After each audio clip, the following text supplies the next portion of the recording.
Good evening, the Rotary President, immediate past President, and all Rotarians present. Just like he has introduced me.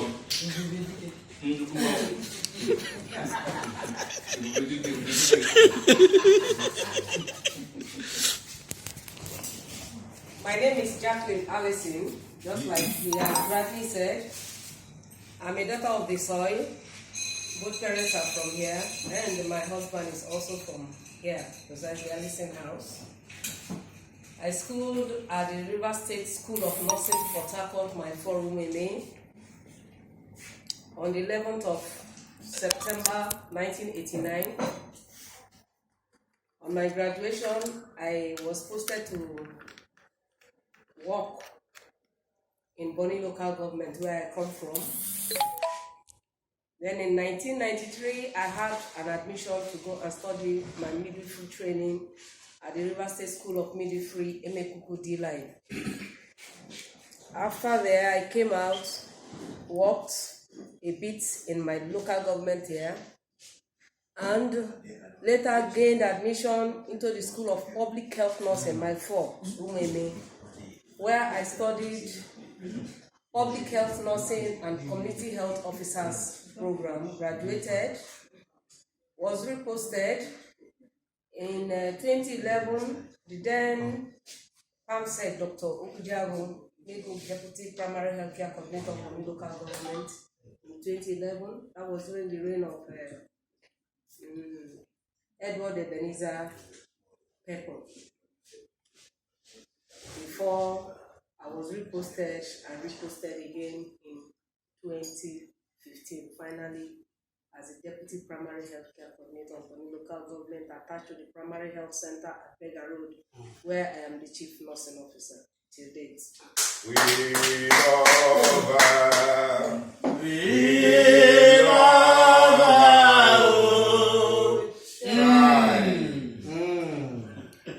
I'm here to talk on the myths and misconceptions of family planning. It's been a big problem in our society. Now, first of all, I talk about myths. Most people, might simply means the belief of an individual and community concerning the use of modern contraceptives for child spacing.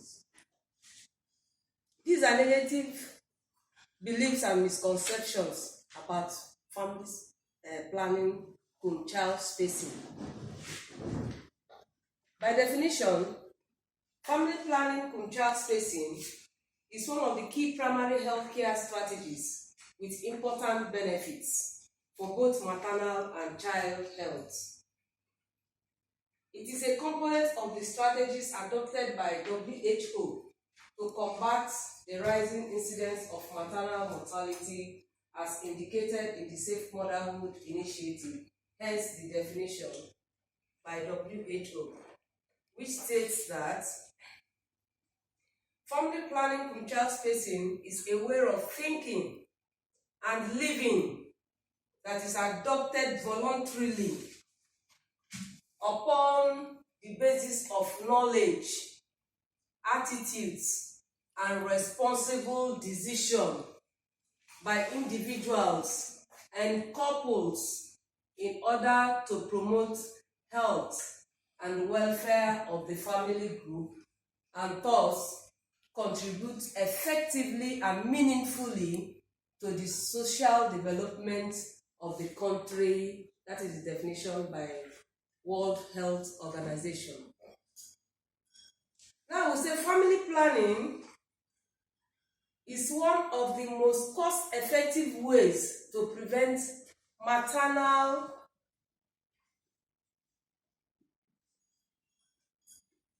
infant and child morbidity and mortality rates. Most times people don't know what family planning is all about. When we talk about family planning, we are talking on how, one, with the hardship in the society now, you can curtail the number of children you have. Sometimes when I teach in my lectures, I'll ask one who does family planning and one who commits abortion, who commits sin before God. is that person that has committed abortion because you have killed several people. You have wasted so many lives. You don't know how many generations upon generations you have wasted. But if you do family planning, you are only trying to conserve the system that will be useful as soon as the right partner arrives.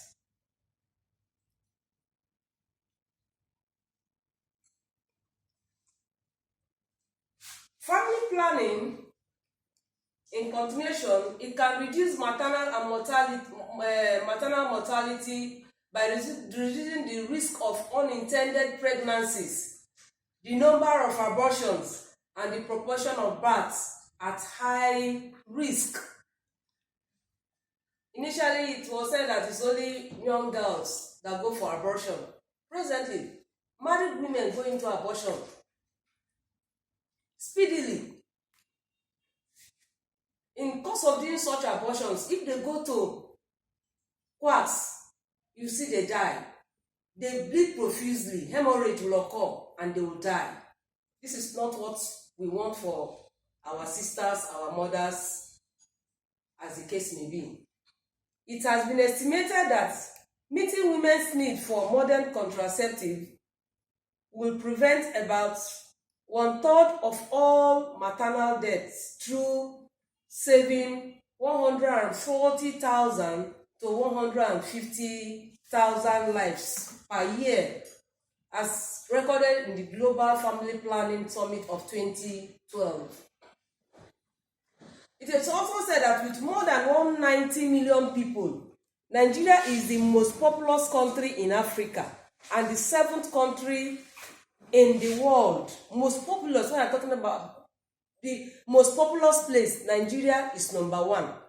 Then in Africa, Nigeria is occupying the 7th position.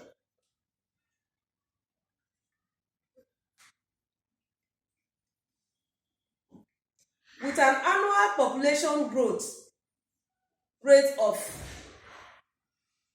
32% and a total fertility rate of 5.5, Nigeria is projected to be the 3rd most populous country behind India and China by 2050. Despite being Africa's largest economy and with considerable donor investments in the health sector, Nigeria's health indicator remain among the poorest in the world because we are overpopulated. And that is why we are the poorest in the whole world. The rich is getting richer and the poor is getting poorer. Now we look at the benefits of family planning from child spacing. Benefit number 1, it offers a couple the opportunity to have a family they can take care of conveniently, not giving birth to babies you mortgage to go and become helpmates, house helps. Number 2 benefit is that it helps women protect themselves against unintended pregnancies. No pregnancy is unintended. It even helps the couples to enjoy their sexual life without fear or favor. It helps women prevent high-risk pregnancies, too early, too many, too close, and too late. Just like if you're climbing this staircase, now you see how they are being arranged. That is how some families tend to make their children. One, maybe with 6 months senior to the other one, 9 months, just like that. Just like staircase climbing, but nothing to take care of them. Family planning improves family well-being and quality of life.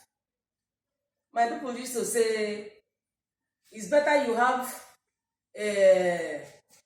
1 child than you have 10 children who are not useful.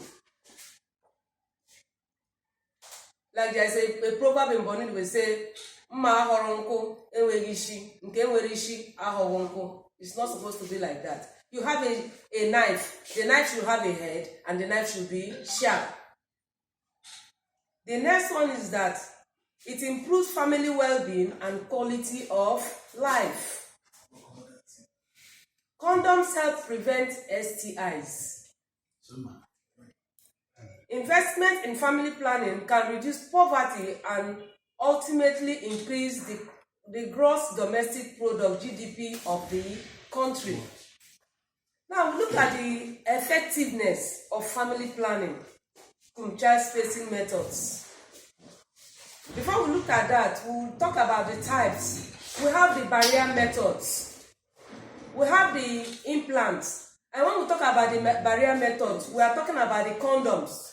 The condoms include both the male condoms and the female condoms. I think I made a mistake. I will have come with the female condom because I know not every one of us seated here have seen the female condom. Yes. I'm hearing it for the first time. Yes. You can Google it and allow us to see it. Google it. We have not seen it before. No, I'll bring it some other time. Google it, let us see it. Yes. You have I'm eager to see it. You have your phone, Google it. Female condom. It's not a biological name, I don't know. Just say female condom. Just say female condom, you see it. It's bigger than the male condom. Because, yes, because of the nature of the woman reproductive circle or the vagina. The vagina is big, while the penis is like pencil. I'm sorry, please. So that is how it is. Guys, we call them the barrier method. Equally, we have the injectables, we have the pills, we have the patch, and we have the rings. We have the diaphragm. They are all barrier methods. But their effectiveness is just 9%. The injectables are also barrier method. We have the injectables. No, not where the injectables are not barrier method. The barrier methods are condoms. Then we have the oral pills. We have this one they call the long-acting reversible contraceptive. That is the implant. We have one of 3 years and we have one of 5 years.